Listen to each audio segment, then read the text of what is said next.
con nosotros aquí Karen Silva. Ella es coautora del documento Hallazgos 2016 e investigadora del área de justicia del Centro de Investigación para el Desarrollo, ACE, el CIDAC. ¿Cómo estás, Karen? Qué gusto, muy buenos días. Muy buenos días, muchas gracias. A ver, Karen, hemos escuchado mucho de las complejidades que es llevar a la práctica el nuevo sistema de justicia penal acusatorio.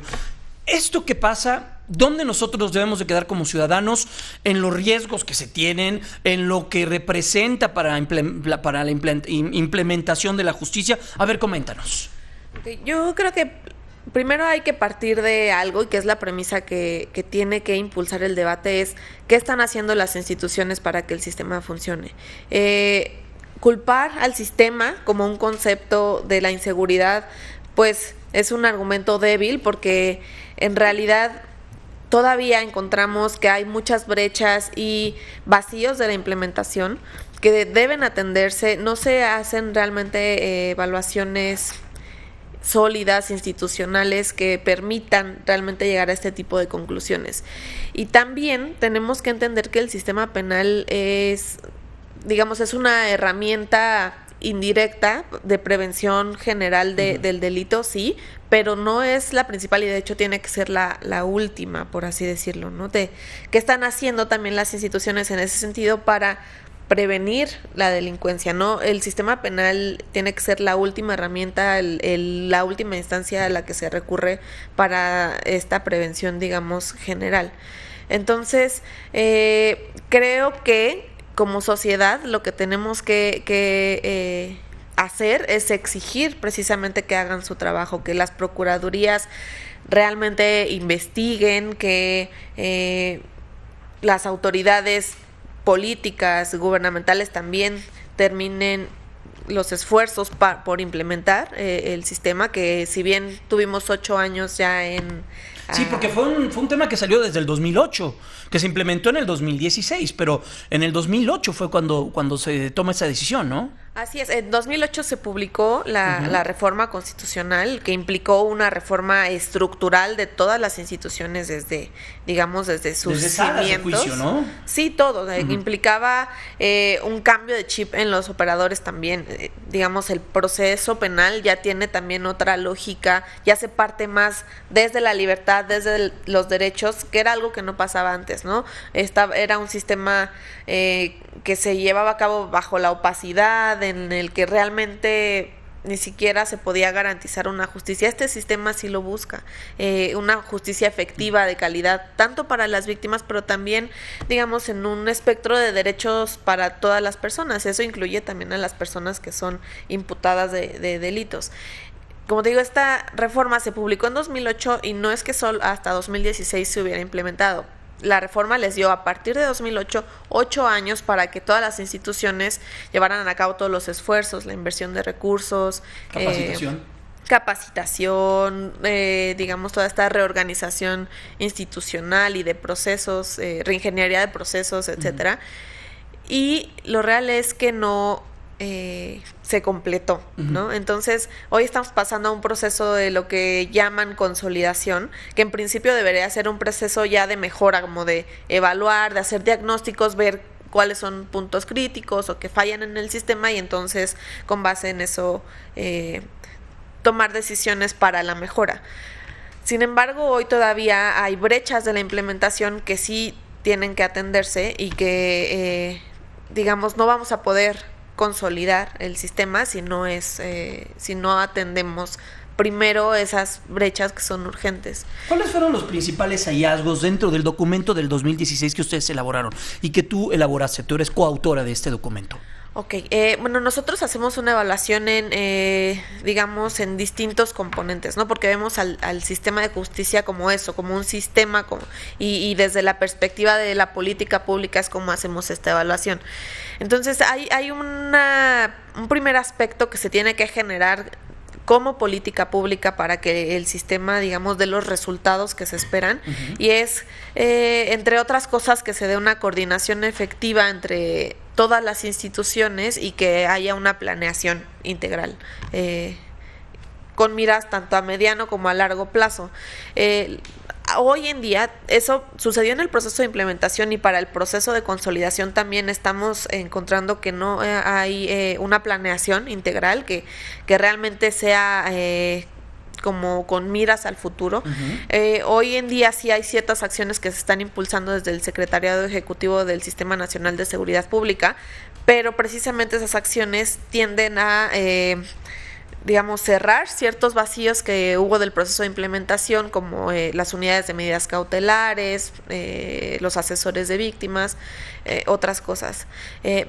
Sin embargo, también vemos un problema en que estas acciones se enfocan principalmente en seguridad pública, y eso obviamente tiene una lógica de que el secretariado ejecutivo es una instancia de seguridad pública por su naturaleza, ¿no? Entonces esto deja fuera a los poderes judiciales, a las defensorías, que son uno de los eslabones más débiles todavía del sistema, que por lo menos, aunque están avanzando y sí están tratando también de hacer esta reingeniería de procesos, pues están un poco más atrasados respecto a los tribunales, por ejemplo, a las procuradurías, que se invirtió mucho también en el proceso de implementación. Ellos quedan fuera ahorita de estas acciones porque el secretariado no tiene facultades en estas dependencias. Entonces no se está viendo el sistema como un todo. Nosotros proponemos o insistimos en que se requiere la creación de una nueva instancia nacional, técnica, que pueda bajar todas las políticas y ya institucionalmente pues cada institución, digamos, adoptarlas. En cuanto desapareció CETEC con el proceso de implementación el año pasado. ¿CETEC es? CETEC era la Secretaría Técnica para la implementación, que era la que encabezaba la doctora Fromó. Bueno, fue la última persona que encabezó esta secretaría. La CETEC desapareció en 2016 junto con el proceso de implementación. Digamos, tenía cierta lógica respecto a que era una secretaría técnica para la implementación, pero lo que debió suceder era que se evolucionara a un nuevo órgano nacional que fuera capaz tanto de bajar políticas a las instituciones como de realizar el seguimiento y el monitoreo de cómo iban las cosas para entonces tomar este tipo de decisiones para mejorar. Otra de las cosas que encontramos ya a nivel de resultados es que se está generando un cuello de botella ya a nivel de las procuradurías. Casi el 50%, alrededor del 50% de los asuntos que ingresan a las procuradurías no están teniendo una salida o una respuesta, digamos. Solo alrededor del 3% de los casos se judicializa, y la mayoría de esos casos son con detenido. O sea, ¿qué quiere decir? Que si tú eres víctima de un delito y no se detiene a la persona en el momento, tienes menos posibilidades de que haya una respuesta real, ¿no? Entonces sí nos preocupa que ya hay un importante rezago a nivel de procuradurías. Es donde estamos viendo ese cuello de botella que eventualmente va a explotar, por así decirlo, y va a terminar también impactando en el Poder Judicial, que si bien ahorita ya está encontrando problemas para gestionar las audiencias, los tiempos y, digamos, dar esta eficiencia, si esos casos que se están acumulando en las procuradurías eventualmente salen de la procuraduría y se judicializan, también tenemos el riesgo de que los tribunales colapsen. Esto tiene que ver también con que hay un poco uso de las salidas alternas, que es uno como de los grandes paradigmas de este sistema acusatorio y que se introdujeron con la reforma penal. Las salidas alternas se usan muy poco, y también todavía hay cierta resistencia a eso por la idiosincrasia de que todo tiene que ser prisión, ¿no? Entonces creo que es importante un cambio también de chip de los operadores que todavía tienen resistencias, que siguen trabajando como en el sistema tradicional. O sea, siguen con las prácticas anteriores en un ecosistema completamente nuevo. Así es, exactamente. Entonces, por eso insistimos en que es una cuestión más institucional, más de querer cambiar las normas para subsidiar esto que no están pudiendo hacer. Por ejemplo, las procuradurías pues no están siendo capaces de sostener investigaciones si las personas están en libertad. Oye, pero a ver, escuchamos, por ejemplo, esta semana del comisionado de seguridad, Renato Sales, que señalan que vimos las cifras de delitos en mayo, que se elevaron de manera pues importante, y señalan que esto es que el registro se da en buena medida porque el nuevo sistema de justicia penal quitó la prisión preventiva a delitos cometidos con arma de fuego. Este es un análisis, ¿cómo debemos de tomar esto? Pues eso también sigue siendo un argumento falaz. O sea, la prisión preventiva sigue existiendo, solo que se divide en prisión preventiva de oficio, que es, digamos, en términos burdos, automática. El juez ya no tiene facultad de evaluar. O sea, si hay un delito de delincuencia organizada, secuestro, homicidio doloso, automáticamente la persona, obviamente si está detenida en flagrancia, va a prisión preventiva.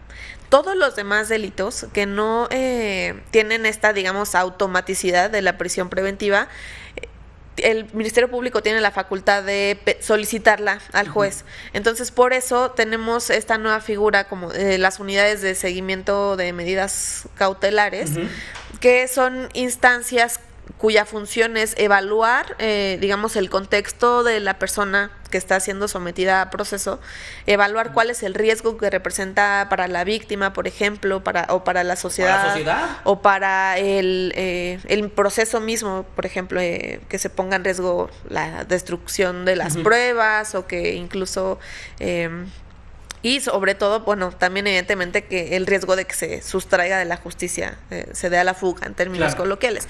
Estas unidades están encargadas de eso, de evaluar ese riesgo y entonces hacer un informe para el juez, y el juez en ese momento tiene que valorar y puede decretar la prisión preventiva. Es decir, no... Pero ya no es un tema que sale del sistema de justicia penal, es una decisión de la parte jurídica del juez, pues. Sí, para empezar, los ministerios públicos tienen que saber que pueden pedirla y saber argumentar por qué es necesaria. Oye, Karen, ya nos gana el tiempo, es un tema muy amplio como lo estamos viendo. ¿Dónde pueden tener acceso a ese documento de los hallazgos 2016 sobre el sistema de justicia penal?